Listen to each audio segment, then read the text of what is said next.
बहू भी इतना नहीं शर्माती, बहू भी इतना पर्दे के पीछे नहीं रहती जितना एक बार चुने गए विधायक जी रहा करते थे। कभी उनका दर्शन नहीं हुआ। मेरी माँ स्वप्न में आई।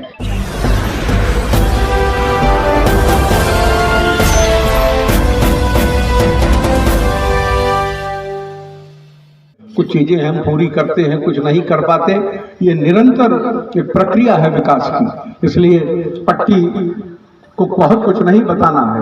आप जो आप सुनते सुनते हमारा चेहरा देखते देखते थक गए हैं।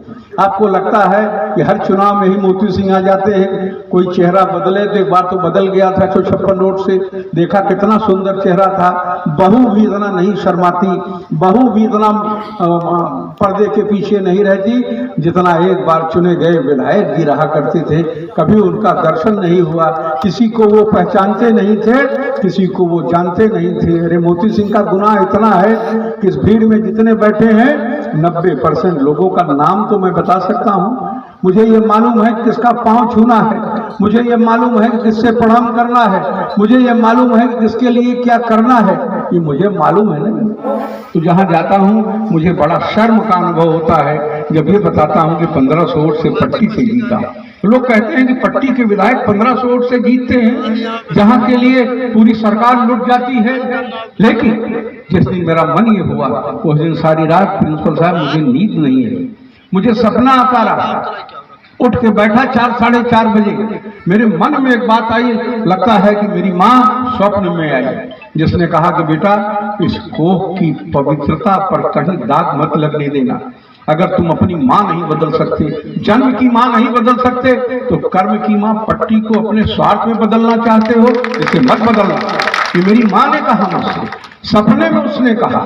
फिर मुझसे उसने कहा कि बेटा सौतेली माँ का बेटा कभी अपने बाप का वारिस नहीं हो सकता, हमेशा उसकी वल्दियत पर प्रश्न चिन्ह लगता है। इसलिए मैंने तुम्हें इस बात के लिए नहीं जन्म दिया कि मेरी कोख को कलंकित करो।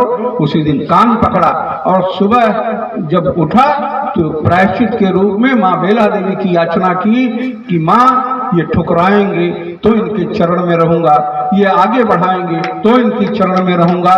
जीवन का प्रारंभ इनके चरणों के आशीर्वाद से किया, जीवन का अंत भी इन्हीं के आशीर्वाद से पूर्ण होगा।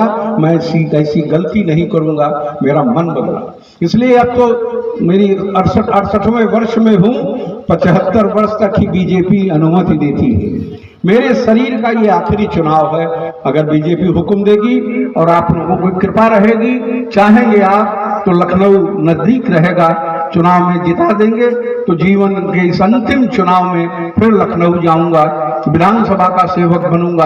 अगर सरकार की नुमाइंदगी मिली तो जितना काम बचा है पट्टी का, थोड़ा मोड़ा सड़क वड़क बहुत करा दी है, जितना बचा है आने वाले उस 5 वर्ष में पूरा करके किसी वारिस को जिसको आप बनाएंगे उसे सौंप दूंगा। यही मेरा अब अंतिम निर्णय है।